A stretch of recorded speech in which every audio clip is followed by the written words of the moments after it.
সুপ্রিয় দর্শক, দিনী ভাই বোনেরা, আমরা যান্ত্রিক কারণে হয়তো আমাদের এই ভয়েসটা আপনাদের কাছে হয়তো পৌঁছতে পারেনি। আমি যে পয়েন্টটি নিয়ে আলোচনা করতেছিলাম সেটা হচ্ছে, আমরা বলেছিলাম যে শয়তানের একটা ইজতিহাদ নিয়ে বড় অপপ্রচার রয়েছে আমাদের মাঝে। সেই অপপ্রচার হচ্ছে এই যে আমরা জানি শয়তান আমাদের কাছে একটা জিনিস এস্টাবলিশ করে দিয়েছে, সেটা হলো ইজতিহাদ করার সুযোগ নেই। ইজতিহাদ এর জন্য অনেক কঠিন কঠিন শর্ত রয়েছে, এগুলো শর্ত পূরণ না করলে মানে মুজতাহিদ হওয়া যাবে বা ইজতিহাদ করা যাবে না। ফলে ইজতিহাদের দরজা বন্ধ, এই কথাটি আমাদের কাছে ব্যাপকভাবে আমরা প্রচার করা হচ্ছে, আমরা জানি। কিন্তু এই কথা আমার বন্ধুগণ কেউ বলতে পারেন না যে আসলে কত সালে ইজতিহাদের দরজা বন্ধ হয়েছে, কে বন্ধ করেছেন, কে নিষেধ করেছেন, আদৌ কি নিষেধ আছে কিনা।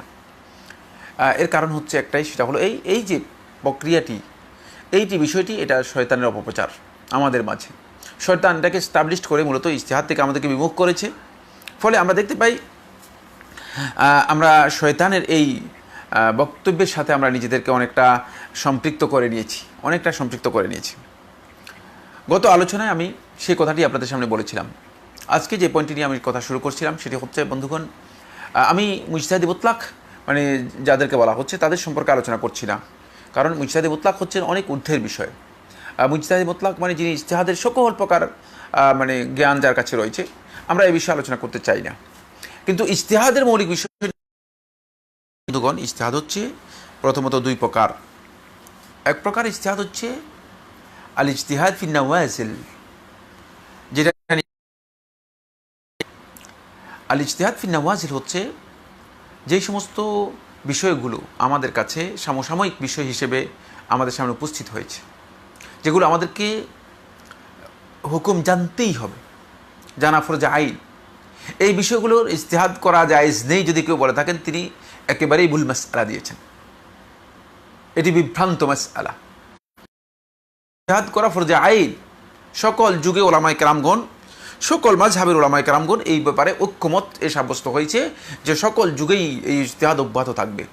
কারণ ইজতিহাদ যদি না থাকে তাহলে আপনি সমসাময়িক বিষয়গুলো, যেগুলো নতুন নতুন করে যেগুলো আমাদের সামনে আসছে, সেগুলো সম্পর্কে আপনি সুস্পষ্ট কোনো বক্তব্য দিতে পারবেন না। আপনার কাছ থেকে লোকেরা কোনো ধরনের সমাধান সেখানে পাবে না। তাই এক্ষেত্রে আমাদেরকে সতর্কতা অবলম্বন করতে হবে। এটি শয়তানের অপপ্রচারের মধ্যে যদি আমরা চলে যাই তাহলে ইসলামই ইনকমপ্লিট হয়ে যাবে। কারণ আপনি ইসলামের সাথে এই সমসাময়িক বিষয়গুলো, ইসলামের নির্দেশনা কী সেটা আপনাকে অবশ্যই বলতে হবে। তবে কোনো সন্দেহ নেই, একটি বিষয় খেয়াল রাখতে হবে, সেটা হচ্ছে আমাদের এই নির্দেশনাগুলো কোরআন এবং হাদিস বেসড হতে হবে। এটা আমাদের মন মতো হলে চলবে না। সেক্ষেত্রে আমাদের খেয়াল রাখতে হবে যে এগুলো কোরআন হাদিস বেসড হতে হবে। এটা হলো ইজতিহাদের প্রথম প্রকার। আরেকটি ইজতিহাদ আমার বন্ধুগণ, সেটা হচ্ছে আল ইজতিহাদুল জুজই। ইজতিহাদুল জুজই হচ্ছে সুনির্দিষ্ট কোনো বিষয়ে কোনো গবেষণা করা। সুনির্দিষ্ট কোনো বিষয়ে গবেষণা করা আলেমদের জন্য এটি জায়েজ, সকল যুগের ওলামায়ে কেরামগণ বলেছেন। আপনি দেখেন, যদি আপনি ফিকহুল হানাফিতে যান, দেখবেন যে সকল যুগেই ওলামায়ে কেরামগণ তাদের বক্তব্য পেশ করেছেন। ইবনে আবিদিন রাহিমাহুল্লাহ তাআলা কত শতাব্দীতে এসেছেন, সুবহানাল্লাহ। তারপরে ইবনে আবিদিন রহমতুল্লাহ আলাইহির বক্তব্যগুলো থেকে আমরা বুঝতে পেরেছি যে তিনি সেখানে তার ইজতিহাদের মাধ্যমে কিছু বক্তব্য দিয়েছেন। সকল যুগেই ওলামায়ে কেরামগণ তাদের ইজতিহাদের মাধ্যমে বিভিন্ন বক্তব্য পেশ করেছেন। এটাকে ইজতিহাদুল জুজই বলা হয় থাকে। ইজতিহাদুল জুজই হচ্ছে এই যে সুনির্দিষ্ট কিছু মাসআলার ক্ষেত্রে আলেমদের বক্তব্য আসা। তবে এই সকল মাসআলার ক্ষেত্রে বন্ধুগণ খেয়াল রাখতে হবে যে এগুলো জায়েজ ফিমা ইয়াসুগু ফিহিল ইজতিহাদ, ওই সমস্ত ক্ষেত্রে জায়েজ যে সমস্ত ক্ষেত্রে আলেমগণ বলেছেন ইজতিহাদ করা বৈধ। যে সমস্ত মাসাইলের ক্ষেত্রে, যে সমস্ত বিধানের ক্ষেত্রে, আহকামের ক্ষেত্রে সমস্ত ইজতিহাদ করা নিষিদ্ধ, হারাম, জায়েজ নেই, সেখানে যদি আপনি ইজতিহাদ চালু করে দেন আর সেখানে গিয়ে যদি আপনি বলেন যে না আমি ইজতিহাদ করেছি, আপনি মুজতাহিদ দাবি করেন, তাহলে আপনি কিন্তু মুজতাহিদ নন, বরং আপনি পথভ্রষ্ট, বিভ্রান্ত। তার কারণ হচ্ছে ইজতিহাদ এর জন্য সুনির্দিষ্ট পরিসর রয়েছে। ইজতিহাদ যেখানে আপনাকে অনুমোদন দেওয়া রয়েছে, সেখানে আপনাকে সুনির্দিষ্ট ক্ষেত্রে ইজতিহাদের সীমারেখা দেওয়া আছে। সেই আল হাদ্দুল ফাসিল, সেই বাউন্ডারি, সেই সীমারেখা আপনি কোনোভাবেই অতিক্রম করতে পারবেন না। যদি সেই সীমারেখা আপনি অতিক্রম করেন তাহলে আপনি ভুলের মধ্যে রয়েছেন, সেটা আপনাকে খুব ভালো করে জানতে হবে। তাহলে আমরা ইজতিহাদের দুটি প্রকার আমরা জেনে গেলাম। প্রথমেই নওয়াজিলের ব্যাপারে ইজতিহাদ করা ফরজ। আর জুজই মাসাইলের ক্ষেত্রে সমস্ত ওলামায়ে কেরামের মতে ইজতিহাদ করা জায়েজ, সমস্ত ওলামায়ে কেরামের মতে ইজতিহাদ করা জায়েজ। ফলে দেখা গেছে ফিকহের জুজিয়াতের ব্যাপারে যুগে যুগে ওলামায়ে কেরামগণ ইজতিহাদ করেছেন এবং তারা ইজতিহাদ নির্ভর বিভিন্ন বক্তব্য দিয়েছেন, তাদের বক্তব্য সাব্যস্ত হয়েছে। এখন আমি যে মাসআলাগুলো নিয়ে আপনাদের সাথে শেয়ার করব বন্ধুগণ, খুবই ইম্পর্টেন্ট। সেটা হচ্ছে এখানে মুজতাহিদ যিনি ইজতিহাদের কথা বলবেন অথবা ইজতিহাদ করবেন, তাকে একটি বিষয় ক্লিয়ার জানতে হবে। সেটা হচ্ছে আমি যে ইজতিহাদ করার কথা বলছি সেই ইজতিহাদ কি এই ক্ষেত্রে প্রযোজ্য কি না, মানে কোন কোন ক্ষেত্রে ইজতিহাদ করা যায় নেই, সেই বিষয়টিকেই অবশ্যই জানতে হবে। প্রথম মাসআলাটি হচ্ছে আল ইজতিহাদু মা'আন নাস। যদি কোনো মাসআলার ব্যাপারে সুস্পষ্ট নস পাওয়া যায়, কোরআন এবং হাদিসের সুস্পষ্ট বক্তব্য পাওয়া যায়, সেই ক্ষেত্রে আমার বন্ধুগণ ইজতিহাদ করা হারাম। খুবই স্পষ্ট বক্তব্য। দুর্ভাগ্যের বিষয় হচ্ছে আমরা বেশিরভাগ ক্ষেত্রেই এটা লক্ষ্য করে আসতেছি যে অনেককে দেখা যায় ইজতিহাদ করছেন তিনি সুস্পষ্ট নস থাকার পরেও, আর তিনি হয়তো মনে করতেছেন এটা ইজতিহাদি মাসআলা। না, এটা লা ইয়াসুগু ফিল ইজতিহাদ বন্ধুগণ, এখানে ইজতিহাদের অবকাশই নেই, সুযোগ নেই, ইজতিহাদের সুযোগ নেই। এই মাসআলার মধ্যে আপনি ইজতিহাদ করতেছেন, যদি এই ধরনের ইজতিহাদ কেউ করে থাকেন তাহলে তিনি কিন্তু ভুল কাজ করেছেন, এটা ইজতিহাদের জায়গা নয়। 2 নম্বর মাসআলাটি খুবই ভালো করে জেনে নিন, অত্যন্ত ইম্পর্টেন্ট। আল ইজতিহাদু ফিল মুগাইয়াবাত, যে সমস্ত বিষয়গুলো অদৃশ্য জ্ঞানের সাথে সম্পৃক্ত, গায়েবের সাথে সম্পৃক্ত, এগুলোর ক্ষেত্রে ইজতিহাদ জায়েজ নেই। ইজতিহাদ করে একটা কথা বলে দিলেন, কবর আযাব সম্পর্কে একটা তথ্য দিয়ে দিলেন, জান্নাত সম্পর্কে একটা তথ্য দিয়ে দিলেন, অথবা আল্লাহ সুবহানাহু ওয়া তাআলার জাত সম্পর্কে একটা তথ্য দিয়ে দিলেন, এটা ইজতিহাদি মাসআলা নয়। খেয়াল রাখতে হবে। যে সমস্ত বন্ধুগণ এই ক্ষেত্রে নিজেদের আন্দাজ অনুমানের উপর ইজতিহাদের উপর বক্তব্য দিচ্ছেন, তারা ভুল বক্তব্য দিচ্ছেন, এটা আপনাদেরকে স্পষ্ট করে জেনে নিতে হবে। কারণ এখানে আপনাদের সুযোগ নেই, এখানে ইজতিহাদের অবকাশ নেই। গায়েবের যে বিষয়গুলো আছে সেগুলোর মধ্যে আপনি কোনোভাবেই ইজতিহাদ করতে পারবেন না, এটা আপনাকে খেয়াল রাখতে হবে। আমার বন্ধুগণ 3 নম্বর যে পয়েন্টটি সেটা হলো আল ইজতিহাদু ফি উসুলিল মুতাকাদাত। আকীদার যে মূল নীতিগুলো রয়েছে, মূল পয়েন্টগুলো রয়েছে, সেগুলোর ক্ষেত্রে আর ইজতিহাদের কোনো সুযোগ নেই। কোনো যুগে আলেমদের এগুলোর ক্ষেত্রে মত পার্থক্য হয়নি। কোনো নুসুসের মাফহুমের ক্ষেত্রে সালাফদের মধ্যে মত পার্থক্য হয়েছে। অনেকে সেই মত পার্থক্য না বুঝে তারা মনে করেছেন যে সালাফদের মধ্যে আকীদাগত মাসআলায় মত পার্থক্য হয়েছে। এটা আরেকটা বিভ্রান্তি, এটিও খুবই সূক্ষ্ম বিষয়, আর শয়তানের খুবই সূক্ষ্ম পরিকল্পিত বক্তব্য। এর মাধ্যমে শয়তান আমাদেরকে একথা বোঝাতে চেষ্টা করছে, অথবা শয়তানের দোষর যারা আছে তারা আমাদের কাছে এই কথা এস্টাবলিশ করার জন্য চেষ্টা করেছে যে আকীদার বিষয়ে সালাফদের মধ্যে মতপার্থক্য ছিল না, মোটেও না। আকীদার মৌলিক যে বিষয়গুলো রয়েছে সেগুলোর মধ্যে সালাফদের মতপার্থক্যের কোনো সুযোগ আমরা জানি না, সালাফদের কাছে মতপার্থক্য সাব্যস্ত হয়নি। 4 নম্বর যেই মাসআলাটি বন্ধুগণ, সেগুলোর যেখানে ইজতিহাদের কোনো অবকাশ নেই, সেটা হচ্ছে ফিল মাসাইল আল মুজমা আলাইহা, যে সমস্ত মাসাইলের ব্যাপারে সুস্পষ্ট ইজমা সালাফদের কাছ থেকে সাব্যস্ত হয়েছে। যদি ইজমা সাব্যস্ত, সমস্যা হচ্ছে এখানে একদল লোক মনে করেন যে ইজমা সাব্যস্ত হয়েছে, আসলে এই মাসালার মধ্যে ইজমা সাব্যস্ত হয়নি। ইজমা দাবি করা হতে পারে, একটা হচ্ছে ইজমা দাবি করা, আর একটা হচ্ছে ইজমা সাব্যস্ত হওয়া। আবার এখানে আরেকটি বিভ্রান্তি রয়েছে, সেটা হলো কোনো ফিকহের কিতাবের মধ্যে যদি কোনো উলামায়ে কেরাম, কোনো ফাকিহ অথবা কোনো ফিকহের ইমাম যদি কথা বলেন যে বেগাইরে খিলাফিন অথবা বেইত্তিফাকিল উলামা, অনেকে না বুঝেই এটাকে মনে করেছেন যে এখানে ইজমা হয়েছে, না, এটা ইজমা নয়। এর অর্থ হচ্ছে তারা এই মাসআলার মধ্যে তাদের আলেমদের ইখতিলাফ পাননি, এদিকে ইঙ্গিত করেছে। এটা মাযহাবের মৌলিক দৃষ্টিভঙ্গির সাথে জড়িত। এই বিষয়গুলো অনেকে এটাকে কমন করে নিয়ে তারা মনে করেন যে এই মাসআলা মুজমা আলাই মাসআলা। ফলে মানুষদের মধ্যে যাদের ফিকহের জ্ঞান নেই, সাধারণ লোকদেরকে একটা বড় ধরনের হাইকোর্ট দেখিয়ে দেন, বলেন যে এই মাসআলার মধ্যে ইত্তেফাক রয়েছে, ইজমা রয়েছে। আসলে না, এই মাসআলার মধ্যে আলেমদের ইজমা এটি তিনি নকল করেননি। কারণ ইজমা যারা নকল করেছেন আপনি তাদের কাছে যেতে হবে।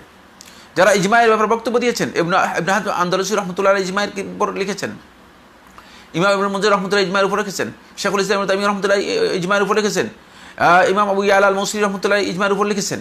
যারা ইজমায়ের উপর কিতাব লিখেছেন তাদের কাছ থেকে আপনাকে ইজমা সম্পর্কে ধারণা নিতে হবে, যে ইজমাআতুল উলামা, আলেমদের যে ইজমাগুলো সাব্যস্ত হয়েছে সেই মাসআলাগুলোর বক্তব্যগুলো তাদের কাছ থেকে আপনাকে নিতে হবে। আসুন এই প্রসঙ্গে শেখুল ইসলাম ইবনুল কাইয়িম রাহিমাহুল্লাহ তাআলা ইগাসাতুল লাহফানের মধ্যে তিনি উল্লেখ করেন, আল ইজতিহাদু ইন্নামা ইউমালু বিহি ইনদা আদামিন নাস। ইজতিহাদ অনুযায়ী মানে ইজতিহাদের আমল করা যাবে ইনদা আদামিন নাসি, যখন নাস সুস্পষ্টভাবে থাকবে না। কোরআনের বক্তব্য পেয়ে গিয়েছেন, আল্লাহ রাসূল সাল্লাল্লাহু আলাইহি ওয়াসাল্লামের হাদিসের বক্তব্য পেয়ে গেছেন, তারপরে বলেন ইজতিহাদ করবেন। এটা বিভ্রান্তির একটা রাস্তা। খুব ভালো করে খেয়াল করুন, এটা বিভ্রান্তির রাস্তা। আমাদের মধ্যে অনেককে দেখা যায় যে হাদিসের বক্তব্য পাওয়ার পরে তারপরেও তিনি ঘাট তেরামি করে তার বক্তব্যকে চাপিয়ে দেওয়ার জন্য চেষ্টা করেন। না, আপনি সত্যিকার আল্লাহ এবং তার রাসূলের সামনে আনুগত্যের যেই বড় আনুগত্যের যে বড় বিষয়টি, সেটাই আপনি পেশ করতে পারেননি। আনুগত্য সাবমিট করতে পারেননি। আনুগত্যের যে দাবি রয়েছে সেই দাবিটুকু আপনি পূরণ করতে পারেননি। ফাইজা তাবায়্যানা নাস, যখন সুস্পষ্ট নাস পাওয়া যাবে, ফালা ইজতিহাদা ইল্লা ফি ইবতালি মা খালাফা, সুতরাং এখানে নসের বিপরীত বক্তব্যকে বাতিল করার জন্য শুধুমাত্র ইজতিহাদ করা যাবে, আর কোনো ইজতিহাদ নেই নসের সাথে। এটা এই মাসআলার মধ্যে আমার বন্ধুগণ এটি একেবারে জুমহুর ওলামায়ে কেরামের বক্তব্যের মাধ্যমে সাব্যস্ত হয়েছে। বরং আমরা দেখতে পেয়েছি ইবনে নুজাইম রাহমাতুল্লাহ আলাইহি সহ একদল ফকিহ তারা এক্ষেত্রে সুস্পষ্ট কাওয়ায়েদ উল্লেখ করে দিয়েছেন। সেটা হচ্ছে লা ইবরাতা লিল ইজতিহাদি মা'আন নাস, দলিল থাকার পরে, সুস্পষ্ট বক্তব্য থাকার পরে ইজতিহাদ করার কোনো অবকাশ নেই। তাই শেখুল ইসলাম ইবনুল কাইয়িম রাহমাতুল্লাহ আলাইহি ইলামুল মুআক্কিঈনের এক জায়গায় বলেন, তিনি বলেন ফাসলুন ফি তাহরিমিল ইফতা ওয়াল হুকম ফি দীনিল্লাহি বিমা ইউখালিফুন নুসুস ওয়া সুকুত আল ইজতিহাদ ওয়া তাকলিদ ইনদা যুহুরিন নাস। খুবই স্পষ্ট করে বলে দিচ্ছেন, এই ফসল, এই পরিচ্ছেদ হচ্ছে ফি তাহরিমিল ইফতা, যে ফতোয়া দেয়া আল্লাহর দ্বীনের ব্যাপারে হারাম, হুকুম দেয়া আল্লাহর দ্বীনের ব্যাপারে হারাম, বিমা এমন বক্তব্যের মাধ্যমে ইউখালিফুন নুসুস, যা শরীয়তের সুস্পষ্ট বক্তব্যের পরিপন্থী, ওয়া সুকুতুল ইজতিহাদ, এবং এক্ষেত্রে ইজতিহাদ করা একেবারেই বাতিল, ওয়া তাকলিদ এমনকি অন্ধ আনুগত্য করাও এক্ষেত্রে ইনদা যুহুরিন নাস, যখন সুস্পষ্ট দলিল আমাদের কাছে প্রমাণিত হবে। ওয়া যিকরি ইজমাইল উলামাই আলা যালিক, এবং এই মাসআলার ক্ষেত্রে তিনি আলেমদের ইজমা উল্লেখ করেছেন, অর্থাৎ ওলামায়ে কেরামগণ এই মাসআলার ব্যাপারে দীর্ঘ তাদের কিতাবের মধ্যে ইজমা এর বিষয়গুলো উল্লেখ করেছেন। শেখুল ইসলাম ইবনুল কাইয়িম রাহিমাহুল্লাহ তাআলা ইলামুল মুআক্কিঈনের আরেক জায়গায় তিনি এই কথাটি বলেছেন। তিনি বলেন যে আল উসুলু ইনদানা, যে উসুল হচ্ছে শরীয়তের জন্য কিতাবুল্লাহি ওয়া সুন্নাতু রাসূলিহি ওয়া ইজমা উম্মতিহি ওয়াল কিয়াসুস সহিহ আল মুওয়াফিক লিল কিতাবি ওয়াস সুন্নাহ। এই চারটি বিষয় উসুল, একটা হচ্ছে আল্লাহর কিতাব, রাসূলের সুন্নাহ, আর উম্মতের ইজমা, আল কিয়াসুস সহিহ বিশুদ্ধ কিয়াস, আল মুআফিক যেটি মুআফিক মানে যেটা কিতাব এবং সুন্নাহ এর মানে অনুসারী, কিতাব এবং সুন্নাহ এর মানে কিতাব এবং সুন্নাহ এর সমর্থনে যেই কিয়াস সহিহ, যে বিশুদ্ধ কিয়াস রয়েছে সেই কিয়াস, মানে কিতাব সুন্নাহ এর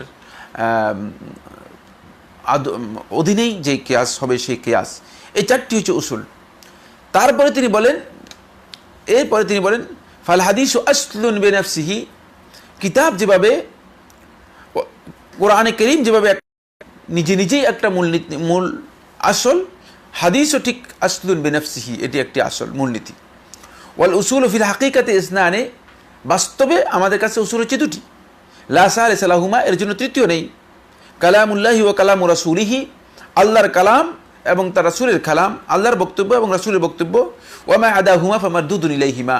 এছাড়া বাকি যত উসুল ফকিহগণ উল্লেখ করেছেন তাদের কিতাবের মধ্যে, অথবা মুজতাহিদগণ উল্লেখ করেছেন, এই সবগুলোই বাকি যা আছে সবগুলোই মারদুদুন ইলাইহিমা, আল্লাহর কিতাব এবং রাসূলের সুন্নাহর কাছে প্রত্যাবর্তিত হবে। আল্লাহর কিতাব এবং রাসূলের সুন্নাহর কাছে এটাকে নিয়ে আসতে হবে, এর উপর নির্ভর করতে হবে। ইয়ানি এর অর্থ হচ্ছে আল ইজমা, ইজমা এর জন্য, বিশুদ্ধতার জন্য কোরআন এবং সুন্নাহর সাপোর্ট থাকতে হবে। খুব ভালো করে বুঝে নিন। ইজমা বেজাতিহি বেনফসিহি, মানে ইজমা এককভাবে এটা শরীয়তের মূলনীতি অথবা আসল নয়, বা শরীয়তের উৎস নয়, দলিল নয়। ইজমা যখন কিতাব এবং সুন্নাহের মুয়াফিক হবে তখনই সেটা কি হবে, তার কাছে আসল হবে। ঠিক ওয়াকাযালিকাল কিয়াস, অনুরূপভাবে কিয়াস। তাই এই কারণে আমরা দেখতে পাই উসুলুল হানাফিয়ের মধ্যে ইমাম আবু হাফস আন-নাসফি রাহিমাহুল্লাহ তাআলা আল মানানের মধ্যে তিনি উল্লেখ করেছেন, যখন ইজমা এবং কিয়াসের কথা তিনি উল্লেখ করেছেন, তিনি বলে দিয়েছেন একসাথে আল কিয়াসুল মুস্তামবাতু মিনাল কিতাব ওয়াল ইজমা। কারণ কিয়াস বেজাতিহি, তারাও মানে কিয়াসকে এককভাবে শরীয়তের উৎস অথবা দলিল হিসেবে তারা গ্রহণ করেননি, বরং তারা স্পষ্ট করেছেন যে কিয়াস তখনই দলিল হবে যখন সে কিয়াসটি আমার বন্ধুগণ কোরআন, সুন্নাহ এবং ইজমা এর উপর নির্ভরশীল হবে। তাই আমাদেরকে এখানে কিন্তু খুব ভালো করে বিষয়টি বুঝতে হবে যে আমরা আসলে কোন মাসআলা এর মধ্যে ইজতিহাদ করছি। আদৌ কি আমাদের যেই সমস্ত ক্ষেত্রে ইজতিহাদ করার বৈধতা নেই সেগুলোর ক্ষেত্রে আমরা কি ইজতিহাদ করছি কিনা। যদি যে সমস্ত মাসাইলের ব্যাপারে বা যে সমস্ত দ্বীনি বিষয়ে ইজতিহাদ আমরা করার অবকাশ নেই, যদি আমরা ইজতিহাদ করে থাকি, তাহলে আমরা প্রবৃত্তির অনুসরণ করলাম। কারণ আল্লাহ সুবহানাহু ওয়া তাআলা কোরআন কারীমের মধ্যে স্পষ্ট করে বলে দিয়েছেন, ওয়ালাইন ইত্তাবা'তা আহওয়াআহুম বা'দাল্লাযী জাআকা মিনাল ইলম, যদি আপনি তাদের এই প্রবৃত্তির অনুসরণ করে থাকেন, বা'দাল্লাযী জাআকা মিনাল ইলম, আপনার কাছে যেই ইলম ওহী আল্লাহ তাআলার পক্ষ থেকে অবতীর্ণ হয়েছে, তাহলে আপনি পথভ্রষ্টদের মধ্যে অন্তর্ভুক্ত হয়ে যাবেন, আপনি পথভ্রষ্ট হয়ে যাবেন। সুবহানাল্লাহ। আল্লাহ রাসূল সাল্লাল্লাহু আলাইহি ওয়াসাল্লামকে লক্ষ্য করে বলতেছেন, রাসূল সাল্লাল্লাহু আলাইহি ওয়াসাল্লাম তো ওহী ছাড়া আর কিছুরই অনুসরণ করতেন না। তারপরে রাসূলুল্লাহ সাল্লাল্লাহু আলাইহি ওয়াসাল্লামকে সতর্ক করে দিয়ে কিয়ামত পর্যন্ত অনাগত উম্মত আমরা যারা আছি, আমাদের সবাইকে আল্লাহ সুবহানাহু ওয়া তাআলা এটা জানিয়ে দিয়েছেন, যাতে করে আমরা এই ক্ষেত্রে কোনো ধরনের বিভ্রান্তি অথবা ভ্রষ্টতার মধ্যে নিজেদেরকে নিমজ্জিত না করি। এই বিষয়টি আমাদের কাছে স্পষ্ট হওয়ার জন্য আমার বন্ধুগণ আমরা ইজতিহাদ কোরআন এবং হাদিসের সাথে ইজতিহাদের কোনো অবকাশ নেই। সুতরাং আপনি যখন কোনো মাসআলার ব্যাপারে ইজতিহাদ করবেন, সেক্ষেত্রে আপনাকে অবশ্যই খেয়াল রাখতে হবে যে আদৌ কি আপনি এই মাসআলাতে ইজতিহাদ করার মতো আপনার অবকাশ আছে কিনা। সর্বশেষ আমি যে পয়েন্টটি নিয়ে আপনাদের সাথে কথা বলেই আজকের আলোচনা আমার বন্ধুগণ শেষ করতে চাই, সেটা হলো খুবই গুরুত্বপূর্ণ বিষয়। আমার বন্ধুগণ, এই যে অপপ্রচার শয়তানের, এই যে একটা শোভা শয়তান আমাদের মধ্যে ব্যাপকভাবে প্রচার করেছে, ব্যাপকভাবে স্টাবলিশ করে দিয়েছে, এর মাধ্যমে যে ক্ষতি হয়েছে উম্মার, সেটা হলো এই যে আমরা জ্ঞান থেকে, ইলম থেকে, ইলমের চর্চা করা থেকে, ইলমের সাথে সম্পৃক্ততা থেকে আমরা অনেক দূরে সরে গিয়েছি। ফলে দেখা গিয়েছে যে শুধুমাত্র আমরা কিতাবগুলো কোরআন এবং হাদিস স্টাডি করে থাকি তাবাররুকের জন্য, আর ফিকহ এবং উসুল ফিকহগুলো পড়ে থাকি শুধুমাত্র ফতোয়া জানার জন্য, কোরআন এবং হাদিসকে বিশ্লেষণ করার জন্য, কোরআন হাদিসের বক্তব্যগুলোকে উপলব্ধি করে সেগুলোকে সমসাময়িক বিষয়গুলো নিয়ে গবেষণা করার যেই প্রচেষ্টা রয়েছে, সেই প্রচেষ্টা থেকে আমরা আমাদের ওলামায়ে কেরামগণ অনেক অনেক দূরে আমরা সরে গিয়েছি। ফলে আমাদের মধ্যে মালাকাতুল ইজতিহাদ, ইজতিহাদের যে ক্ষমতা, ইজতিহাদ যে পাওয়ার, ইজতিহাদের জন্য যেই মানে শক্তি, চিন্তা এবং ইজতিহাদের জন্য যেই আমাদের যেই একটা প্রচেষ্টা থাকার কথা ছিল, সেটা একেবারেই হারিয়ে গিয়েছে, বিলীন হয়ে গেছে, অনুপস্থিত হয়ে গিয়েছে। আমাদের মধ্যে এই ধারণা জন্মেছে যে না, আমরা কিছুই কোরআন হাদিস বোঝার মতো যোগ্যতা আমাদের নেই। আমার বন্ধুগণ, যারা কোরআন এবং হাদিসে গবেষণা করেছেন তারা সবাই আমাদের মতোই মানুষ ছিলেন, হতে পারে, কোনো সন্দেহ নেই। তাদের যোগ্যতা আমাদের চেয়ে অনেক অনেক বেশি ছিল। আমাদের মতো মানুষ ছিলেন এর অর্থ আমি এটা বোঝাচ্ছি না যে তারা মানে জ্ঞানের দিক থেকে অথবা মর্যাদার দিক থেকে আমাদের সমান ছিলেন, নাউজুবিল্লাহি মিন যালিক। আমি এটা বোঝাতে চেষ্টা করছি, সেটা হচ্ছে এই মানে সৃষ্টিগত দিক থেকে, প্রকৃতিগত দিক থেকে আমাদের মতোই মানুষ ছিলেন। সুতরাং মানে তারা যে প্রচেষ্টা করেছে সেই প্রচেষ্টা আমাদের জন্য নাজায়েজ নয়, সেই প্রচেষ্টা আমরা করতে পারি। সেক্ষেত্রে আমাদেরকে ইজতিহাদের জন্য আবার কি করতে হবে, শয়তানের এই অপপ্রচার থেকে আমাদেরকে বেরিয়ে আসতে হবে। যদি আমরা শয়তানের এই অপপ্রচার থেকে বেরিয়ে আসতে পারি, তাহলে আমরা সত্যিকার হেদায়েতের পথে আসতে পারবো। আমার বন্ধুগণ, ফলে শেখুল ইসলাম মুহাম্মদ সুলাইমান আত-তামিমি রাহমাতুল্লাহ আলাইহি তিনি একথা স্পষ্ট করে বলেছেন যে এই বিষয়টি যদি আজকে মুসলিম উম্মার কাছে আমরা স্পষ্ট করে তুলে ধরতে পারি, যে ইসলামকে বোঝার জন্য, ইসলামের বিধানগুলো জানার জন্য কোরআন হাদিসকে উপলব্ধি করতে হবে, কোরআন হাদিস থেকে জ্ঞান নিতে হবে। তাহলে কিন্তু আমরা উম্মাকে সত্যিকার তাদের মূল যে উৎস রয়েছে সেই উৎসের সাথে আমরা সম্পৃক্ত করে দিতে পারলাম। এটা খুব প্রয়োজন, এটা খুব প্রয়োজন। শয়তান আমাদেরকে এখান থেকে অনেক দূরে সরিয়ে নিয়ে গেছে। আসুন না আমরা এই কাজটি করি, তাহলে আমরা সত্যিকার অর্থে লোকদেরকে এদিকে আমরা মোটিভেট করতে পারবো, এদিকে আমরা ধাবিত করতে পারবো। মানুষগণ সত্যিকার জ্ঞানের যে পথ রয়েছে সে পথে তারা অগ্রসর হতে পারবে। তারা কোরআন এবং হাদিস থেকে যে বিমুখ হওয়াটাকে নিজেদের জন্য বাধ্যতামূলক করে নিয়েছে, যে ইসলামের জ্ঞান নেওয়ার আমাদের দরকার নেই, কোরআন পড়ার দরকার নেই, হাদিস পড়ার দরকার নেই। সুবহানাল্লাহ। এই কারণে আপনি দেখতে পাবেন কয়জন লোক আছে, এমনকি কয়জন আলেম আছে যিনি কোরআন বুঝেন, তিনি মনে করছেন প্রয়োজন নেই, আমার কাজ হচ্ছে কি, আমার কোরআন হাদিস বোঝার দরকার নেই, আমার কাজ হচ্ছে নামাজ রোজা করব, আমি আলেমরা ফতোয়া দিয়েছেন যেভাবে এই ফতোয়া অনুযায়ী চলবো, তাহলে আমার কোরআন হাদিস পড়ার প্রয়োজন কি, আমার এত কাজ কি? এই বিভ্রান্তি থেকে আমাদেরকে বেরিয়ে আসতে হবে। আল্লাহ সুবহানাহু ওয়া তাআলা আমাদের সবাইকে তৌফিক দান করুন। আমরা আপনাদের যে প্রশ্নগুলো রয়েছে সেই প্রশ্নগুলোর কিছু প্রশ্ন থাকলে সেগুলো আমরা উত্তর দেওয়ার জন্য চেষ্টা করব ইনশাআল্লাহ তাআলা। এর মাধ্যমে আমাদের আজকের আলোচনা শেষ হবে। কয়েক ভাই প্রশ্ন করেছেন, শামসুদ্দিন ভাই প্রশ্ন করেছেন, এক বিভ্রান্ত আলেমের সাথে আমাদের আচরণ কেমন হবে? ধন্যবাদ, খুবই গুরুত্বপূর্ণ প্রশ্ন করেছেন। বিভ্রান্ত আলেম বলতে কি বুঝিয়েছেন সেটা আগে খুব স্পষ্ট হতে হবে। বিভ্রান্ত বক্তব্যটি অনেক ব্রড। বিভ্রান্ত বলতে আসলে আমরা বুঝাই যারা আকীদাগত দিক থেকে তাদের বিচ্যুতি রয়েছে, তারা হচ্ছে বিভ্রান্ত। মানে এখানে উলামা উদ-দালালাহ, উলামা উল বিদআহ, যারা বিদআত এর দিকে মানুষদেরকে প্রমোট করে, যারা বিভ্রান্তির দিকে মানুষদেরকে আহ্বান করে, যারা আকীদাগত দিক থেকে যাদের বিচ্যুতি বিভ্রান্তি রয়েছে তাদেরকে বিভ্রান্ত আলেম বলা হয় থাকে। খুব ভালো করে খেয়াল করতে হবে। এই সমস্ত আলেমদের ক্ষেত্রে আমাদের অবস্থান হচ্ছে দুটি। এক নম্বর হচ্ছে মুসলিম ওলামায়ে কেরামগণ, আহলুস সুন্নাত ওয়াল জামাত ওলামায়ে কেরামগণ তাদেরকে কোনোভাবেই তাওকীর তাকরীম করবে না, কোনোভাবেই তাদেরকে সম্মান করবে না, তাদেরকে এস্টাবলিশ করার জন্য প্রচার করার জন্য চেষ্টা করবে না, তাদের কাছ থেকে জ্ঞান গ্রহণ করার চেষ্টা করবে না। তাদের মুজালাসা জুমহুর আহলে হাদিস, জুমহুর আহলুস সুন্নাত ওয়াল জামাআহ, বরং আহলুস সুন্নাত ওয়াল জামাতের সমস্ত ওলামায়ে কেরামগণ বিভিন্নভাবে কোনো না কোনোভাবেই বলেছেন যে তাদের মুজালাসা, তাদের সাথে সম্পৃক্ততা, তাদের সাথে উঠা বসা, তাদের আলোচনায় অংশগ্রহণ করা সবটাই হারাম, নিষিদ্ধ। কারণ হচ্ছে তারা বিভ্রান্তির ফাঁকে আপনাকে তাদের এই বিচ্যুতির দিকে কোনো না কোনোভাবে নিয়ে যেতে পারে। তাই এখানে প্রথম পয়েন্ট হচ্ছে তাদের সাথে আমাদের এই আচরণ হবে। দ্বিতীয় হচ্ছে যদি তারা প্রকাশ্যে মানুষদেরকে বিদআত এবং বিভ্রান্তির দিকে আহ্বান করে তাহলে অবশ্যই তাদেরকে রদ করা হবে, তাদের বক্তব্যের প্রত্যুত্তর দেওয়া হবে। তবে ওয়াজাদিলহুম বিল্লাতি হিয়া আহসান, প্রত্যুত্তরের ক্ষেত্রে আল্লাহ রাব্বুল আলামিন যেভাবে বলেছেন সেভাবেই হতে হবে। ওয়াজাদিলহুম বিল্লাতি হিয়া আহসান মানে আপনি যখন তাদের এই উত্তর দিবেন, উত্তর দেওয়ার ক্ষেত্রে উত্তম প্রক্রিয়ায়, উত্তম পন্থায় তার সামনে এই বিষয়টি প্রেজেন্ট করতে হবে, সর্বোত্তম পন্থায়।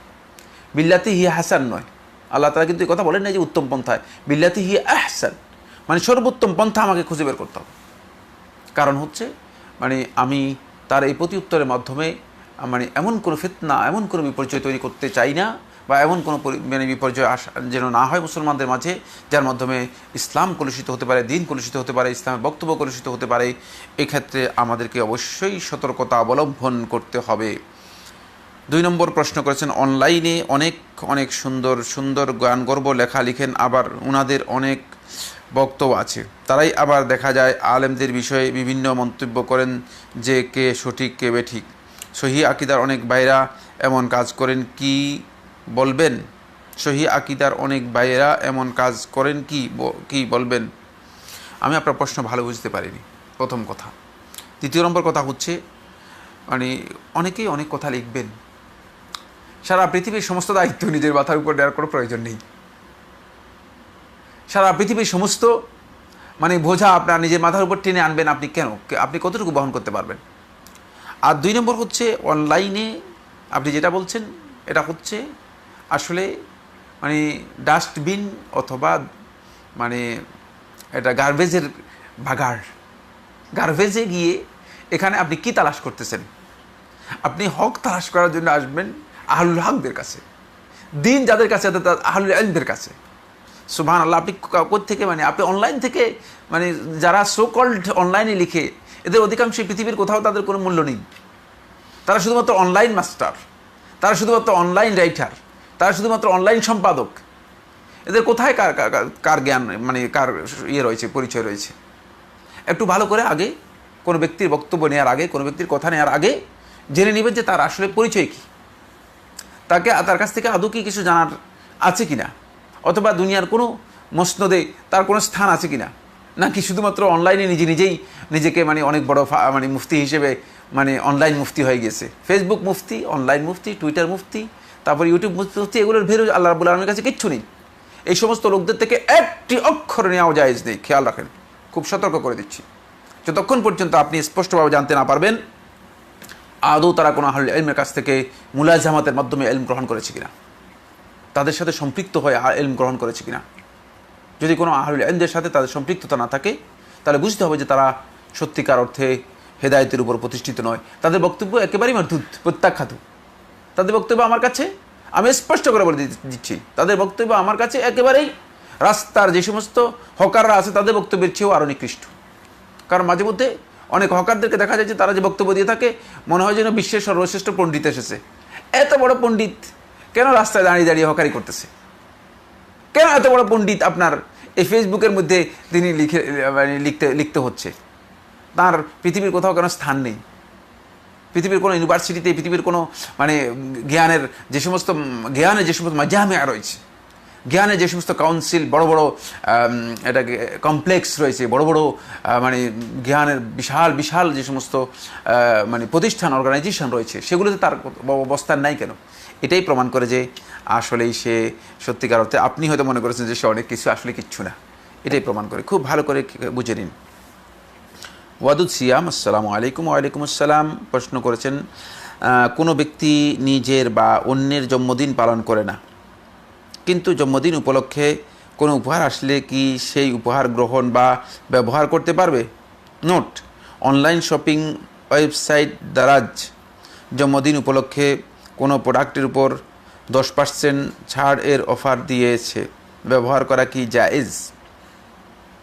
প্রথম মাসআলাটি হচ্ছে, জন্মদিন উপলক্ষে কোনো উপহার মানে আপনি এটাকে পরে আবার ব্যাখ্যা করেছেন, সেটা হচ্ছে অনলাইন শপিংয়ের মানে 10% অথবা 5% ডিসকাউন্টে কোনো জিনিস কেনা আপনার জন্য জায়েজ আছে কিনা। হ্যাঁ, এই ধরনের অফারকে আপনি করতে পারবেন, এটা জন্মদিন পালন নয়।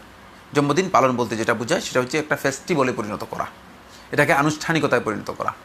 এটা আনুষ্ঠানিকতার বিষয় নয়, এটা হচ্ছে আপনার ডিসকাউন্টের বিষয়। আপনি বাজারে গেলে যদি মানে আপনাকে কেউ যদি বলে যে ভাই আপনি আজকে জন্মগ্রহণ করেছেন, ঠিক আছে আপনাকে 5 টাকা হাদিয়া দিলাম, নিয়ে আসতে পারবেন, অসুবিধা নেই, এটা আপনার জন্য নিষেধ নয়।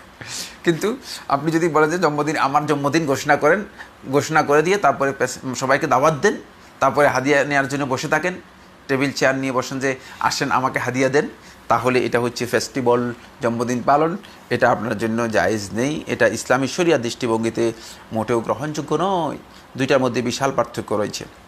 সূরা নাসরের প্রথম 3 আয়াত কি রাসূল সাল্লাল্লাহু আলাইহি ওয়াসাল্লামের মক্কা বিজয়ের জন্য খাস, নাকি এটাকে আম অর্থে ব্যবহার হতে পারে? ধন্যবাদ। সবব আমরা জানি, সবব কখনো কখনো খাস হতে পারে, কিন্তু সবব খাস হলেও কোরআনে কারীমের প্রত্যেকটি আয়াতের খেতাব এটা হচ্ছে কমন। মানে সববটা খুশুস হওয়ার পরেও এর খেতাবটা হচ্ছে আম। তাই এইটি কিয়ামত পর্যন্ত এর মধ্যে যত অপকারের বক্তব্য আছে সবগুলো এটাকে এড করা হবে, কিন্তু এর সববটা খাস। এটা প্রথমে আহলে তাফসীর যেভাবে বর্ণনা করেছে সেটা জানতে হবে। সুনির্দিষ্ট সবব এটি অবতীর্ণ হয়েছে আমরা জানি, কিন্তু এর বক্তব্য থেকে যে শিক্ষা আমরা পাই অথবা নির্দেশনা যেটা পাই সেটা কিন্তু মানে ওয়াল হুকমু আম, এটা হুকম তার আম রয়েছে। ফলে কোরআনে কারীমের ইরশাদাতগুলো, তাওজীহাতগুলো, নির্দেশনাগুলো সবগুলোই কমন। সবব এর সাথে সুনির্দিষ্ট যদি কোনো বিষয় থেকে যায়, সেটা সববের সাথে ওই কারণের সাথেই সুনির্দিষ্ট থাকবে। ফলে যখন কোনো আহলে তাফসীর এই কথা উল্লেখ করবেন, তিনি বলবেন যে এই আয়াতের মানে সবব হচ্ছে, কারণ হচ্ছে এটি, কিন্তু এই আয়াত থেকে আমরা এই বিষয়গুলো ওই আয়াত থেকে নির্দেশনা পাই, তাহলে এই ক্ষেত্রে এটাকে তিনি কমন অর্থে অথবা আম অর্থে এটাকে ব্যবহার করতে পারবেন, এটা নিষিদ্ধ নয়। কারণ আল্লাহ সুবহানাহু ওয়া তাআলা এখানে স্পষ্ট করে কথা বলেন নাই, খুব ভালো করে লক্ষ্য করেন। আল্লাহ রাব্বুল আলামিন এখানে এই কথা বলেন নাই যে জা নাসরুল্লাহি ওয়াল ফাতহ, ইজা জা নাসরুল্লাহি ওয়াল ফাতহ। দেখেন, নাসরুল্লাহ কমন শব্দ, ফাতহ কমন শব্দ, এ কথা বলে দেন ফাতহ মক্কা। কিন্তু আহলে তাফসীরগণ এর নুজুলের সাথে এই বিষয়টিকে খাস করেছেন। কেন? যেহেতু নুজুল এর সাথে একটা প্রেক্ষাপট ছিল, এই জন্য বলেছেন।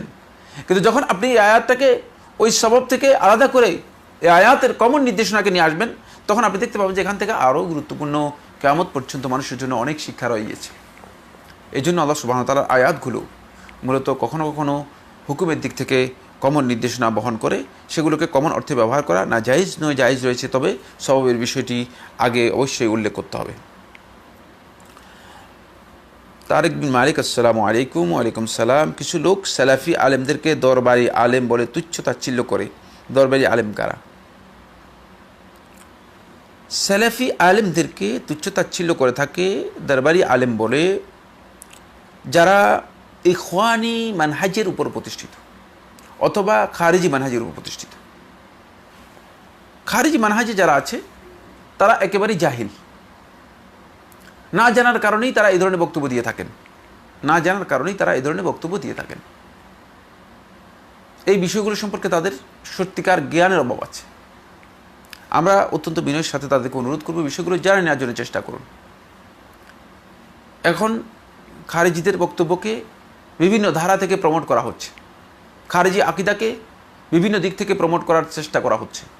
ফলে তারা সত্যিকার আহলুল হক যারা রয়েছে অথবা সালাফদের অনুসারী যারা রয়েছে, সত্যিকার দ্বীনের যারা অনুসারী রয়েছে, সালাফদের অনুসারী তো কেবলমাত্র সত্যিকার আহলুল হক। কারণ সাহাবায়ে কেরামদের যারা অনুসরণ করবে তারা যদি পথভ্রষ্ট হয়, তাহলে আর পৃথিবীতে হেদায়েতপ্রাপ্ত কে হবে? এই প্রশ্নের উত্তর কে দিবে? যারা সাহাবী এবং তাবিদের অনুসরণ করবে, যারা আল্লাহ রাসূল সাল্লাল্লাহু আলাইহি ওয়াসাল্লামের সরাসরি কোরআন এবং সুন্নাহর অনুসরণ করবে, তারা যদি হেদায়েতপ্রাপ্ত না হয়ে থাকে, তাহলে এই পৃথিবীর মধ্যে হেদায়েতপ্রাপ্ত কে রয়েছে সে প্রশ্নের উত্তর কে দিবে? সে প্রশ্নের উত্তর বের করতে হবে, প্রথম বিষয়।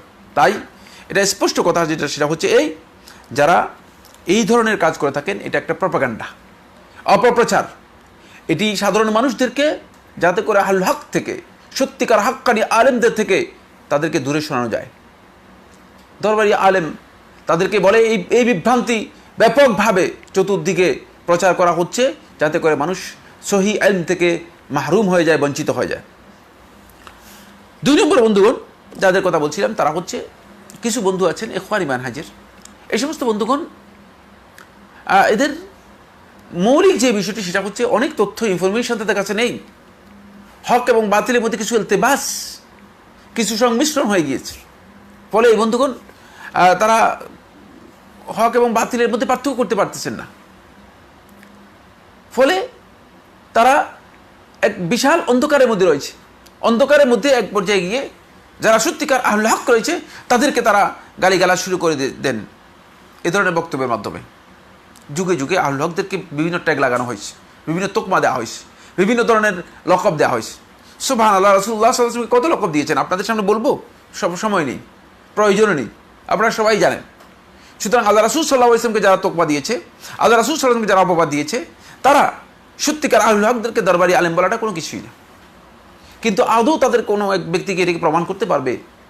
আল্লাহ রাব্বুল আলামিনের কাছে সাক্ষ্য রেখে স্পষ্ট করে আমি বলতে চাই, এটা কি তারও কেউ প্রমাণ করতে পারবে যে এই সমস্ত আলেমগণ কোনো দরবার থেকে কোনো দিন কোনো 1 টাকা নিয়েছেন? হাক্কানি আলেমগণ তাদের জীবনযাত্রা দেখলেই আপনি স্পষ্ট করে বুঝে যাবেন। আর যারা বক্তব্য দিচ্ছেন তাদের জীবনযাত্রা দেখলে আপনি স্পষ্ট হবেন যে তারা মূলত দরবারি আলেম, তারাই মূলত এই ইলম এলমকে বুঝি করে, ধর্মকে বুঝি করে ধর্ম ব্যবসা করে। তারা ধর্মকে বুঝি করে ধর্ম ব্যবসা করে, তারা ইলমকে বুঝি করে তারা ইলমের এই ব্যবসা করে। কিন্তু হাক্কানি আলেমগণ এই কাজ করেন না। আমার জানা নেই কোনো আলেম, মানে আমি যাদেরকে চিনি আহলুল হক, যারা হক কথা বলে থাকেন, যারা সালাফদের মানহাজের উপর প্রতিষ্ঠিত, সত্যিকার সালাফদের যে মানহাজ রয়েছে, যে কর্মনীতি রয়েছে, কর্মপন্থা রয়েছে, এর উপর প্রতিষ্ঠিত, এই আইডিওলজিকে যারা প্রমোট করার চেষ্টা করে থাকেন, তারা কেউ কোনো সময় কোনো দরবার থেকে একটি পয়সা নিয়েছেন অথবা তারা দ্বীনের ব্যাপারে মানুষের কাছ থেকে কোনো ধরনের এই ধরনের কোনো কিছু গ্রহণ করেছেন, বরং তারা খুবই সাধারণ জীবনযাপন করেন। এটাই প্রমাণ করে যে তারা, তাদের বিরুদ্ধে এটি একটি অপপ্রচার, আর এই অপপ্রচারের উদ্দেশ্য হচ্ছে একটাই, সেটা হলো তাদের কাছ থেকে সাধারণ মানুষদেরকে মিসগাইড করা, তাদের কাছ থেকে সরিয়ে নেওয়া। আবদুল্লাহ আহমদ প্রশ্ন করেছেন, ইসলামে দলবদ্ধভাবে থাকার ব্যাখ্যা কি? খুবই সুন্দর প্রশ্ন। দলবদ্ধ থাকার কথা আসে না ইসলামের মধ্যে। দলবদ্ধ হলে তাহলে কোরআনে কারীমের মধ্যে আসে তাহাজ্জাবু, তোমরা দলবদ্ধ হও, এই ধরনের কথা ইসলামে আসে নাই। ইসলামে যেটা এসেছে, আল্লাহ তাআলা বলছে ওয়াতাসিমু, ইতিসাম হচ্ছে মানে একটা জিনিসকে আঁকড়ে ধরা। তাহলে ইসলামকে আঁকড়ে ধরার নাম হচ্ছে দলবদ্ধতা, ইসলামকে আঁকড়ে ধরা হচ্ছে ঐক্যবদ্ধ হওয়া। আপনি বিষয়টা বুঝতে পেরেছেন? দলবদ্ধ হচ্ছে আপনি দলের মধ্যে গিয়ে মানে দলাদলিতে চলে গেলেন, এটা ইসলামের কোথাও, কোরআনে কারীমের কোথাও আসেনি। কোরআনে কারীমের মধ্যে যেটা এসেছে সেটা হচ্ছে ইতিসামু। ইতিসাম হচ্ছে আঁকড়ে ধরা। তাই আপনি কোরআন এবং সুন্নাহকে আঁকড়ে ধরবেন, ইসলামকে আঁকড়ে ধরবেন, দ্বীনকে আঁকড়ে ধরবেন, আল্লাহ এবং তার রাসূলের নির্দেশনাকে আঁকড়ে ধরবেন। এই আঁকড়ে ধরে সবাই যখন আঁকড়ে ধরবে, তখনই আমরা একই গন্তব্যের দিকে চলে যাব, একই গন্তব্যের দিকে চলে যাব। তাহলে বোঝা যাচ্ছে ইসলাম যেদিকে আমাদেরকে যেতে বলেছে সেটাকে আঁকড়ে ধরার নামই হচ্ছে মূলত ইসলামে সঙ্গবদ্ধ বা ঐক্যবদ্ধ থাকা, অথবা ইসলামে মানে সমবেত থাকা, এটা সংযুক্ত থাকা, বিচ্ছিন্ন না হওয়া। এই জন্য এরপরে শব্দটা এসেছে ওয়ালা তাফাররাকু। দেখেন, ইতিসামের বিপরীত শব্দটি কি? যেটা আল্লাহ সুবহানাহু ওয়া তাআলা বলেছেন ওয়ালা তাফাররাকু, এখানে বিচ্ছিন্ন হতে পারবে না, ছুটে যেতে পারবে না, এখান থেকে বের হওয়ার সুযোগ নেই, এখানে আঁকড়ে থাকতে হবে। এইটার নাম হচ্ছে আঁকড়ে থাকা। তাই এখানে আপনারা দলবদ্ধ মানে যে বক্তব্য দিয়েছেন এটা সঠিক নয়। এটা হচ্ছে ঐক্যবদ্ধ থাকা, ইসলামের সাথে নিজেকে সম্পৃক্ত রাখা, জামাতবদ্ধ থাকা, এখান থেকে বের না হওয়া, মুসলমানদের জামাতের সাথে সম্পূর্ণরূপে ঐক্যবদ্ধ থাকা, এটাই মূলত ইসলামে ঐক্যবদ্ধ থাকার বক্তব্য। এটাকেই ইতিসাম বিহাবলিল্লাহি বলা হয়েছে, আল ইতিসাম বিল্লাহ বলা হয়েছে, আল ইতিসাম বিল কিতাবি ওয়াস সুন্নাহ বলা হয়েছে। এটাই হচ্ছে ইসলামের মূল বক্তব্য। এটাকে যারা রাজনৈতিক জামাত বা দলবদ্ধতা নিয়ে যায়, তারা কি উচিত? না, রাজনীতির সাথে, রাজনৈতিক দলবদ্ধতার সাথে এর সামান্যতম কোনো সম্পর্ক নেই। রাজনৈতিক বিষয়টি এখানে আসবে না। আমার বন্ধুগণ, রাজনীতি ইসলাম থেকে বাইরের বিষয় নয়, কিন্তু রাজনৈতিক দল সেটি একটা আলাদা বিষয়। রাজনৈতিক দল এটা একটা আলাদা থিম। ইসলাম রাজনীতি থেকে বিচ্ছিন্ন নয়, ইসলামের মধ্যে রাজনীতি রয়েছে, কিন্তু সেটা ইসলামের সাথে সম্পৃক্ত হয়ে করতে হবে, ইসলামকে মানে ইসলামের সাথে সম্পৃক্ত থাকতে হবে।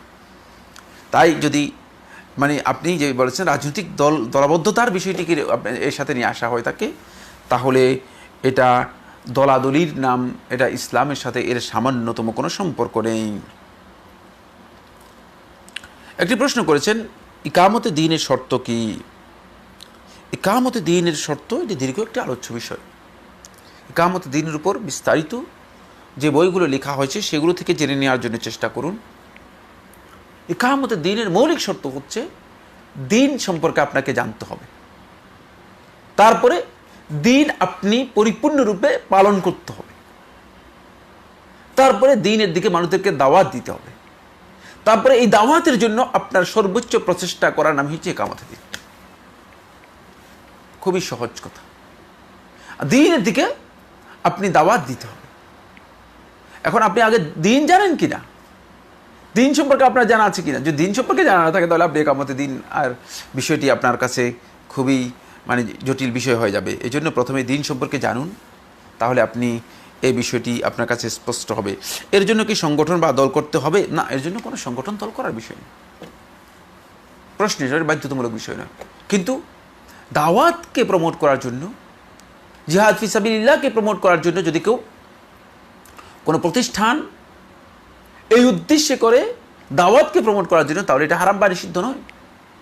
কিন্তু খেয়াল রাখতে হবে যে যদি দলাদলি করার জন্য, ফিরকাবন্দি করার জন্য, এই ধরনের কোনো প্রতিষ্ঠান বা সংগঠন করে থাকে তাহলে এটা ইসলামে হারাম হবে, কারণ ইসলাম এটাকে তাফাররুক হিসেবে আখ্যায়িত করবে।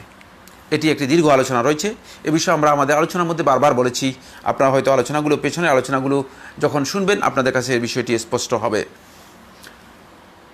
যদি না হয় তাহলে ইকামতের দিন কিভাবে হবে? ইকামতের দিন কিভাবে হবে? আপনি খুব সহজ কথাই, দিন আপনি যদি বুঝেন আর এরপরে যদি দিন আপনি পালন করেন তাহলে দিন এমনিতেই পালন হয়ে গেছে। ইকামতের দিনের জন্য আর কিছু লাগবে না। আপনি দিন পালন করি নাই, তো এই জন্য ইকামতের দিন হয়নি। কে করবে? দিন তো আমি পালন করি নাই। সুতরাং দিনের বিষয়টি আগে নিজের আমলে আনতে হবে, তারপরে দিনের দিকে মানুষদেরকে আহ্বান করতে হবে। এটাই হচ্ছে ইকামতে দিনের পদ্ধতি, যেটি নবী সাল্লাল্লাহু আলাইহি ওয়াসাল্লাম আমাদেরকে শিক্ষা দিয়েছেন। এর মাধ্যমেই মূলত দিন কায়েম হবে। আপনি যে পদ্ধতির কথা চিন্তা করেছেন সেটি ইসলামী পদ্ধতি নয়। আমি শরহুল আকিদা আত-তাহাবিয়া অতীতে সৃষ্টির ধারাবাহিকতা সম্পর্কে পড়েছি। আমি ব্যাপারটা পুরোপুরি বুঝিনি। কেউ যদি অতীতের সৃষ্টির ধারাবাহিকতা সমর্থন না করে তাহলে কোনো আকিদাগত সমস্যা আছে? আমরা জানি আল্লাহর গুণের ক্ষেত্রে তামসিল ও তাকিফ নিষিদ্ধ। আল্লাহর কর্মের ক্ষেত্রেও কি একই বিধান? হ্যাঁ, কর্মগুলো সবগুলো আল্লাহর সিফাত ফাইলিয়া, সুতরাং প্রশ্নই আসে না। এখানে কাইফিয়ত আমাদের জানা নেই, সিফাত ফাইলিয়ার কাইফিয়ত আমাদের জানা নেই। তাই কর্মের ক্ষেত্রে সিফাত ফাইলিয়া হওয়ার কারণে এগুলো তামসিল জায়েজ হবে না, তা কি কোনটাই জায়েজ নেই। কারণ এগুলো যদি আমরা জানতাম তাহলে তো আমরা বলে দিতে পারতাম আল্লাহ রাব্বুল আলামিন সিফাত ফাইলিয়াগুলো একই। আচ্ছা, বাকি আপনি যে প্রশ্নটি করেছেন যে শরহুল আকিদা তাহাবিয়ার মধ্যে আপনি অতীতের সৃষ্টি ধারাবাহিকতা সম্পর্কে পড়েছেন, এ বিষয়ে আপনার কাছে স্পষ্ট হয়নি।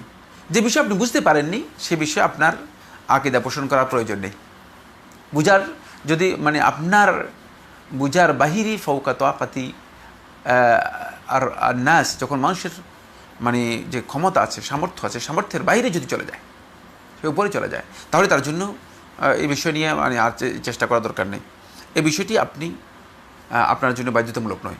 ইসলামের যে সমস্ত বাদহিয়াত আছে, এটা শেখুল ইসলাম তার বইয়ের মধ্যে বলেছেন, এগুলো হচ্ছে আল ওয়াদহিয়াত, একেবারেই জরুরিয়াতের মধ্যে অন্তর্ভুক্ত, সুস্পষ্ট বিষয়।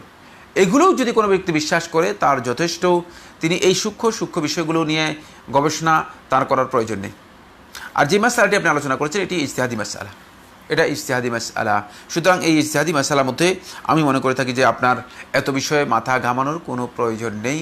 যদি আপনি বুঝতে পারেন ভালো, আর যেহেতু আপনি বলেছেন আমি বুঝতে পারিনি, পড়েছি, বুঝতে পারেন নাই, তাহলে চুপ করে যান, কারণ এটা আপনার এত বেশি ইম্পর্টেন্ট না। যদি বুঝতে পারতেন তাহলে হয়তো আপনি মৌলিক একটা জ্ঞান আপনার হতো, কিন্তু সেই জ্ঞান হয়তো হয়নি। বাকি এটি আকিদাগত এমন বিষয় নয় যে মিনাল বাদহিয়াত, যেটা মানুষ সুস্পষ্টভাবে জানবে, যেটা জানাটা মানুষের জন্য অপরিহার্য, একেবারেই অবশ্যম্ভাবী বিষয়। আল্লাহ সুবহানাহু ওয়া তাআলা আমাদের সবাইকে বিষয়গুলো উপলব্ধি করার তৌফিক দান করুন। ওয়া আখিরু দাওয়ানা আলহামদুলিল্লাহি রাব্বিল আলামিন। আসসালামু আলাইকুম ওয়া রাহমাতুল্লাহি ওয়া বারাকাতুহু। প্রশ্ন শেষ। জি,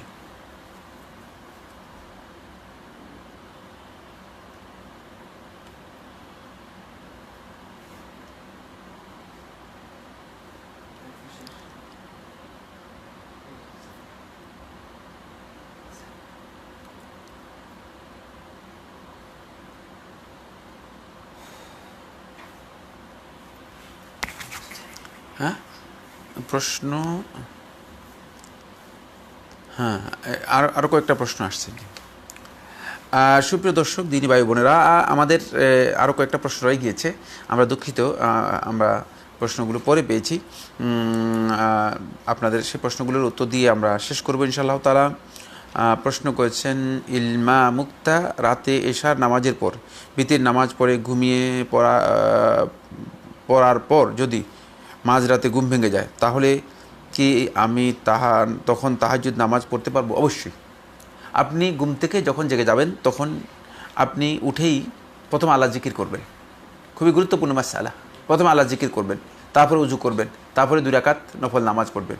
এরপরে আপনি যদি মনে করেন যে আপনি ঘুমিয়ে যেতে চান তাহলে আপনি ঘুমিয়ে যাবেন, অন্যথায় আপনি যদি মনে করেন যে আমি আরও কন্টিনিউ করব, তাহলে আপনি আরও তাহাজ্জুদের সালাত কন্টিনিউ করবেন। এর মাধ্যমে আপনি তাহাজ্জুদের যে ফজিলত রয়েছে ইনশাআল্লাহ তাআলা সেই ফজিলত পেয়ে যাবেন। মুকাররম হোসেন সালাফি, আসসালামু আলাইকুম শেখ। ওয়ালাইকুম সালাম রহমতুল্লাহ। মিজানের পাল্লায় মানুষের পাপ পুণ্য কীভাবে মাপা হবে?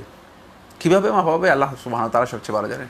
মাপা হবে, কিন্তু কীভাবে মাপা হবে এই তথ্য রাসূলুল্লাহ সাল্লাল্লাহু আলাইহি ওয়াসাল্লাম আমাদেরকে দেননি। তবে মাপার ব্যাপারে রাসূলুল্লাহ সাল্লাল্লাহু আলাইহি ওয়াসাল্লাম বলছেন যে পাল্লার উপরেই মাপা হবে।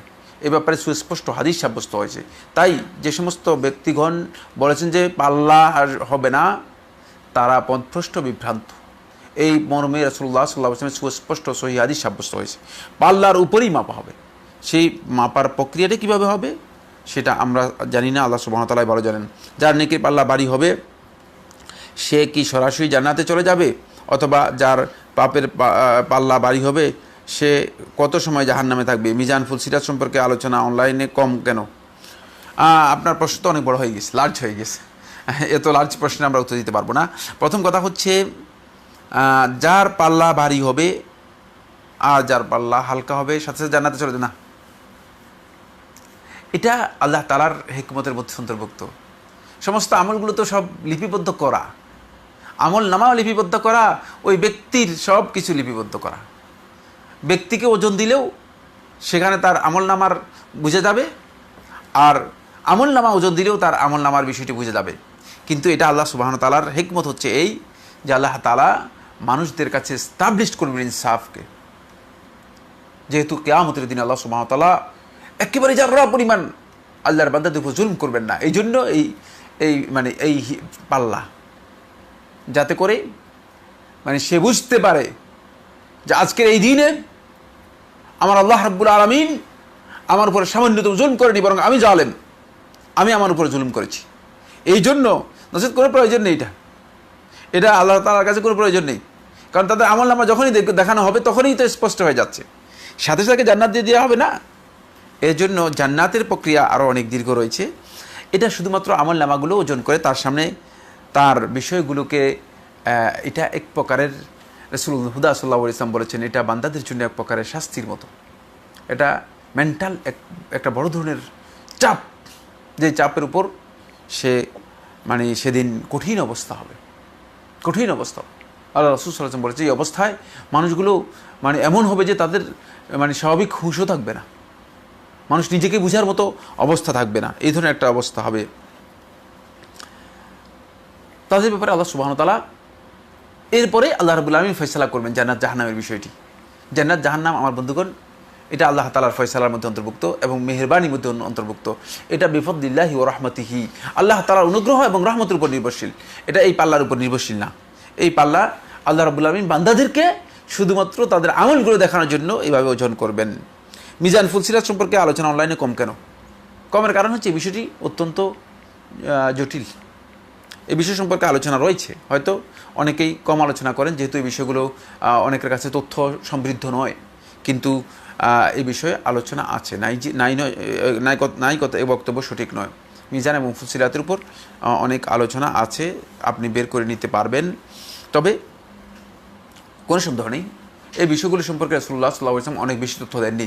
যতটুকু তথ্য দিয়েছেন ততটুকু আলোচনার মধ্যে আপনি পাবেন। রমজান আলী প্রশ্ন করেছেন তাহলিল, তাহরিমা এগুলো কিভাবে পাঠ করতে হবে?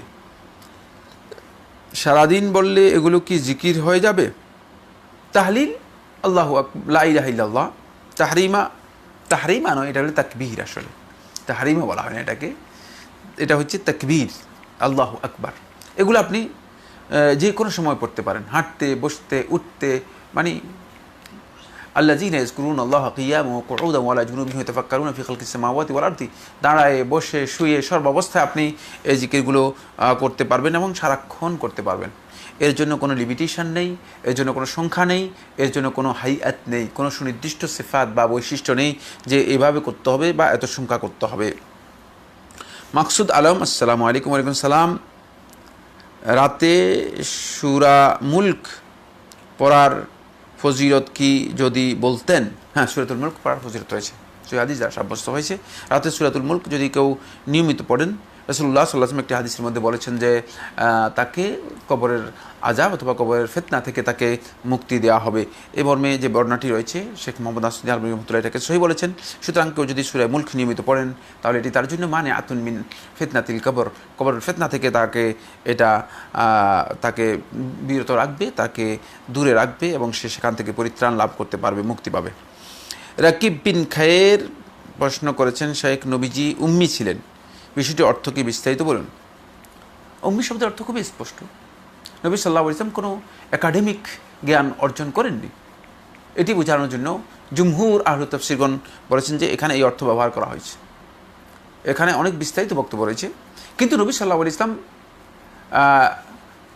একাডেমিক জ্ঞান অর্জন না করার পরেও নবী সাল্লাল্লাহু আলাইহি ওয়াসাল্লামের কাছে যখন ওহী এসেছে তখন নবী সাল্লাল্লাহু আলাইহি ওয়াসাল্লাম আর উম্মির অর্থ নবী সাল্লাল্লাহু আলাইহি ওয়াসাল্লাম কোনো জ্ঞান ছিল না, ব্যাপারটি এমন নয়। নবী সাল্লাল্লাহু আলাইহি ওয়াসাল্লাম তখন গোটা বিশ্ববাসীর জন্য নবী সাল্লাল্লাহু আলাইহি ওয়াসাল্লামকে মুআল্লিম হিসেবে প্রেরণ করা হয়েছে। বুইস্তু মুআল্লিমান, সারা পৃথিবীর মানুষের জন্য যিনি মুআল্লিম, তাকে আপনি কি উম্মি বলবেন? উম্মি অর্থটা কি বুঝছেন আপনি? আল্লাহ তাআলা বলতেছেন, তিনি বলতেছেন বুইস্তু মুআল্লিমান, আমি শিক্ষক হিসেবে প্রেরিত হয়েছি। সুতরাং প্রশ্নই আসে না। উম্মির অর্থ হচ্ছে নবী সাল্লাল্লাহু আলাইহি ওয়াসাল্লাম যখন প্রেরিত হয়েছেন তখন তিনি উম্মি ছিলেন। এটা তার মুজিজা, এটা তার মুজিজা, শ্রেষ্ঠত্ব। আমাদের ক্ষেত্রে যে কাজটি মর্যাদার বিষয়, নবীর ক্ষেত্রে সেই কাজটি মর্যাদার বিষয় নয়। নবী যদি শিক্ষিত হতেন তাহলে নবীর জন্য এটা মুজিজা হতো না, কারণ তিনি ওহীর যে বক্তব্য নিয়ে আসছেন তখন তাহলে এটা নিয়ে একটা প্রশ্ন উত্থাপন করার সুযোগ ছিল।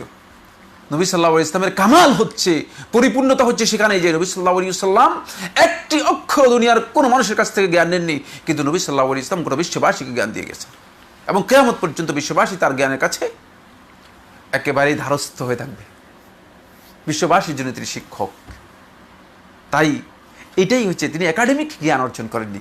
এই কথা বোঝানোর জন্য উম্মি শব্দ ব্যবহার করেছে। অবশ্য উম্মি শব্দের আরও অনেক অর্থ রয়েছে, আমি আজকে সেদিকে যাব না।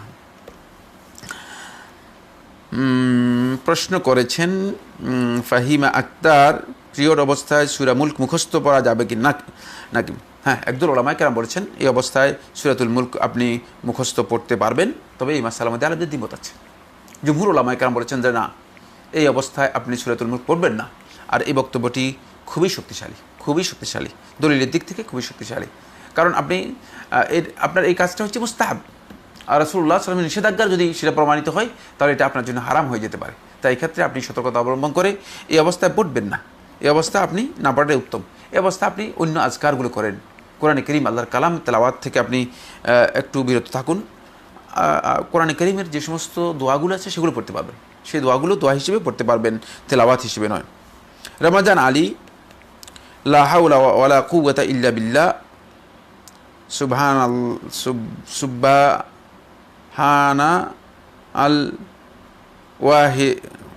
সুবহানাল্লাহি ওয়া বিহামদিহি, এগুলো সারাদিন পড়লে জিকির হবে। জিকির ও তাহলিল, তাহমিদ, তাসবিহ এগুলোর মধ্যে পার্থক্য কী?